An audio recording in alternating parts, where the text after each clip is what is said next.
Next question करेंगे हम, question number 4। Certain force acting on a 20 kg mass changes its velocity from 5 metre per second to 2 metre per second, calculate the work done by the work. अब यहाँ पर हमें जो है मास दिया हुआ है 20 kg, ठीक है, उसकी वेलोसिटी है जो है 5 metre per second to 2 metre per second. Calculate करना हमने वर्क और फोर्स, ठीक है। तो work done by the force is equal to the change in the kinetic energy produce in the body. हमको पता है कि वर्क डन कब होता है, जब काइनेटिक एनर्जी जो होती है वो चेंज होती है। तो सबसे पहले तो हमारे पास जो जो गिवन है हमने वो लिख लेना है। फर्स्ट हमारे पास क्या दिया हुआ है, फर्स्ट है हमारे पास मास 20 kg, ठीक है। अब यहाँ पर जो है चेंजेस आए हैं। अब क्वेश्चन में हम देखेंगे कि जो इसकी वेलोसिटी है वो चेंजेस आई है। पहले इसकी वेलोसिटी थी 5 मीटर पर सेकेंड, उसके बाद क्या हो गई है 2 metre per second. It means initial भी है और फाइनल भी है। तो हमने जो है इनिशियल और फाइनल लेना है। तो हमें पता है कि इनिशियल क्या होता है, u is equal to 5 metre per second and v is equal to 2 metre per second. हमें क्या फाइंड आउट करना है, वर्क डन, w, ठीक है। अब हमने इसमें एक्सप्रेशन यूज़ करना है, w is equal to 1/2 mv square minus 1/2 mu square. Means final जो काइनेटिक एनर्जी थी उसमें से इनिशियल काइनेटिक एनर्जी को हमने माइनस कर देना है। अब आप यहाँ देखो, यहाँ पर हमने 1/2 m जो है सेम है दोनों में, तो हम उसको क्या ले लेंगे, कॉमन ले लेंगे। कॉमन लेने के बाद क्या बच गया ब्रैकेट में, v square minus u square. यहाँ पर वैल्यू फिल कर देंगे। 1/2 m की वैल्यू कितनी है 20, v हमारा क्या है 2, u क्या है हमारा 5, ठीक है। अब इसको सॉल्व कर लेते हैं। अब सॉल्व करने के बाद आप इसको देखो, 2 2 ज़ा क्या हो जाएगा 4, 5 5 का 25, ठीक है। 25 में से 4 माइनस करना, उसके बाद यहाँ 2 से ये कट करके कितना आ जाएगा 10। तो यहाँ पर क्या आ जाएगा -210। अब यहाँ पर नेगेटिव साइन आ रहा है, ठीक है। क्यों नेगेटिव साइन आ रहा है, क्योंकि यहाँ पर 5 क्या था, बड़ी डिजिट थी। तो the negative sign indicate that work has been done in slowly the body. कि नेगेटिव साइन का मतलब है कि जो वर्क हुआ है लेकिन बहुत ही ज़्यादा स्लोली हुआ है किसी भी ऑब्जेक्ट में। नेक्स्ट क्वेश्चन देखते हैं हम। A mass of 10 kg is at a point A on a table, it move to the point B. एक 10 kg मास का कोई भी ऑब्जेक्ट है, ठीक है, वो उसका जो है वो टेबल पे ए पॉइंट पे रखा है, उसको मूव करके बी पॉइंट के पास लेके गए। If the line join a b, अगर लाइन ए बी को ज्वाइन कर दिया horizontal, what is the work done on the object by the gravitational force. अब उस ऑब्जेक्ट पे जो फोर्स लग रहा है वो कौन सा लग रहा है, ग्रेविटेशनल फोर्स लग रहा है। एक्सप्लेन करना है हमें अपना आंसर, ठीक है। तो वर्क डन 0 है, क्यों, हमने इसमें पढ़ा है ना कि अगर कहीं भी फोर्स जो है हॉरिजॉन्टल लग रहा है तो वहाँ पे जो है क्या होता है, वर्क डन 0 होता है। ग्रेविटेशनल फोर्स लग रहा है, ठीक है, लेकिन वो कैसा है, हॉरिजॉन्टल है। अगर हम ए पॉइंट से बी पॉइंट पे लेके जा रहे हैं तो वहाँ पर क्या हो रहा है, हॉरिजॉन्टल लाइन है। अगर जहाँ पे भी फोर्स हॉरिजॉन्टल होता है तो वहाँ पे हमेशा वर्क डन 0 होता है, इस बात को याद रखना है आपने। Next question, question number 6।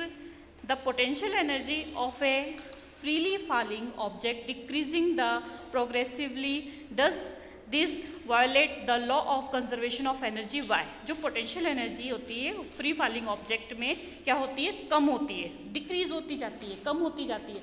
अगर हमने किसी भी ऑब्जेक्ट को पकड़ा और पकड़ने के बाद अचानक छोड़ दिया, छोड़ने के बाद क्या होता है, वो धीरे धीरे और तेज़ी से नीचे जाने लग जाता है। तो इट मीन्स जो पोटेंशियल एनर्जी थी वो काइनेटिक एनर्जी में चेंज होने के लिए उसके अंदर क्या हो गया, वो डिक्रीज हुई कि इंक्रीज हुई, पोटेंशियल एनर्जी क्या हो जाती है, डिक्रीज हो जाती है, ठीक है।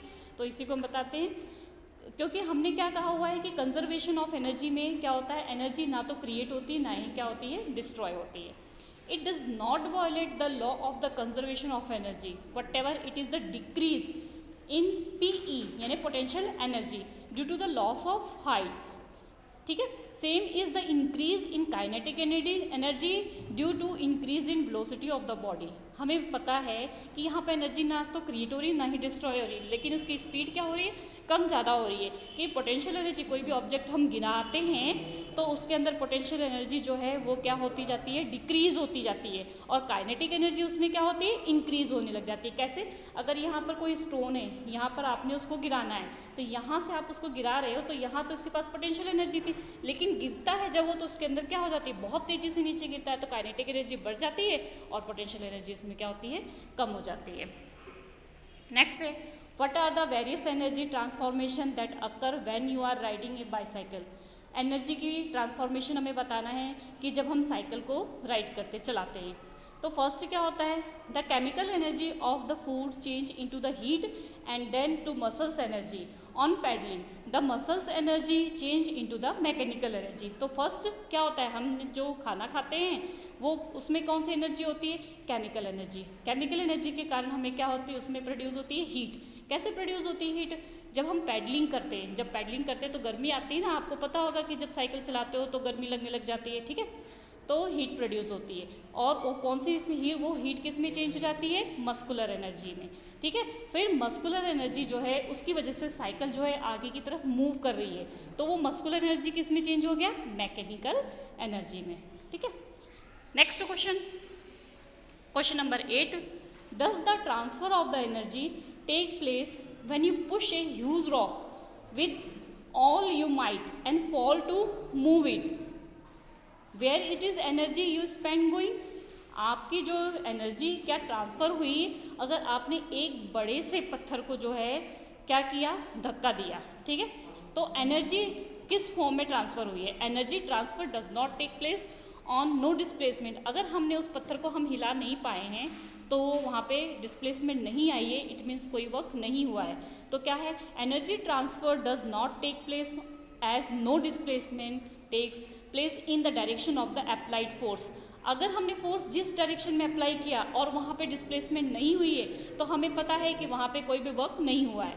The energy spend in used to overcome inertia of rest of the rock. तो वहाँ पर जो है एनर्जी स्पेंड हुई है, यूज़ हुई है, लेकिन वो क्या है, इनर्शिया ऑफ रेस्ट। रॉक क्या था, इनर्शिया ऑफ रेस्ट पता। Next question number 9, A certain household has consumed 250 unit of the energy during a month. एक हाउस होल्ड में कोई भी चीज़ है वो कंज्यूम कर रही है, ठीक है। तो एनर्जी जो है एक मंथ में वो कितनी कंज्यूम हो रही है, 250 यूनिट कंज्यूम हो रही है।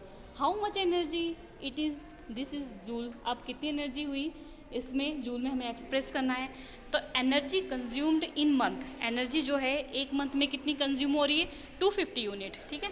अब इस 250 यूनिट को हमने किस में चेंज कर देना है, किलोवाट आवर्स में, ठीक है।